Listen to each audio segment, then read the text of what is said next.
यमराज को मृत्यु का देवता कहा जाता है।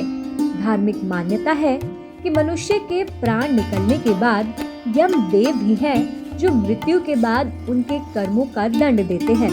मृत्यु के देवता से सभी डरते हैं, लेकिन क्या आप कभी सोच सकते हैं कि स्वयं दंडाधिकारी यमराज को अपनी गलती का फल भोगने के लिए पृथ्वी पर आना पड़ा हो? आश्चर्य किंतु सत्य। पौराणिक कथाओं के अनुसार एक व्यक्ति ऐसा भी हुआ जिसने अपने जीवन काल में हुए घटना के लिए यमराज को ही दोषी बना दिया और क्रोधित होकर यमराज को धरती पर मनुष्य के रूप में जन्म लेने का श्राप दे दिया। दरअसल यह प्रसंग महाभारत काल से जुड़ा है। यमराज ने जिस मनुष्य के रूप में अवतार लिया वह कोई और नहीं विदुर थे। महाभारत में वर्णित कथा के अनुसार मांडव्य नाम के एक ऋषि थे। एक बार वह तपस्या में लीन थे। उसी समय चोरों का एक गिरोह आकर ऋषि के आश्रम में छिप जाता है।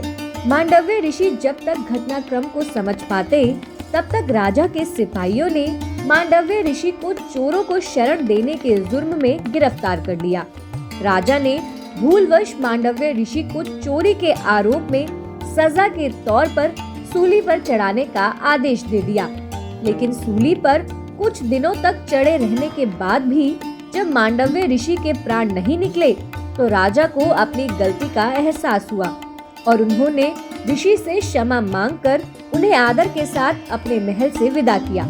राजा के महल से निकलने के बाद मांडव्य ऋषि यमराज के पास पहुँचे और उनसे पूछा कि आखिर मैंने कौन सा अपराध किया था जो मुझे इसकी ये सजा मिली।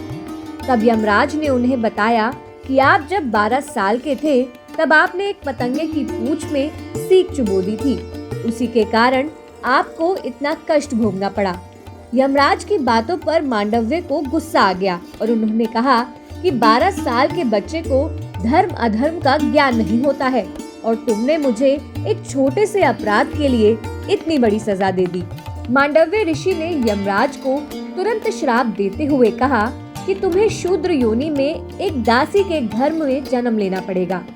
ऋषि मांडव्य के इसी श्राप के कारण यमराज ने महात्मा विदुर के रूप में जन्म लिया।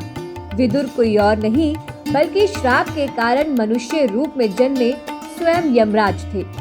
भगवान का बनाया गया धर्म कहता है कि यदि कोई किसी की उंगली काटेगा तो उसकी उंगली भी एक दिन कटेगी। कोई किसी की हत्या करेगा तो उसकी भी एक दिन हत्या होगी। यही शाश्वत सत्य है, यही नियम है। बचपन में ऋषि मांडव्य ने तितली को कांटा चुभोया था, इसलिए उन्हें सूली पर चढ़ना पड़ा था। यदि तितली मर जाती तो ऋषि मांडव्य को भी मरना पड़ता। आप हमारे संत वाणी चैनल को सब्सक्राइब करें, वीडियो को लाइक करें, शेयर करें और हाँ, बेल आइकन पर क्लिक करना बिल्कुल ना भूलें ताकि हमारी किसी भी वीडियो की सूचना सबसे पहले आपको मिले।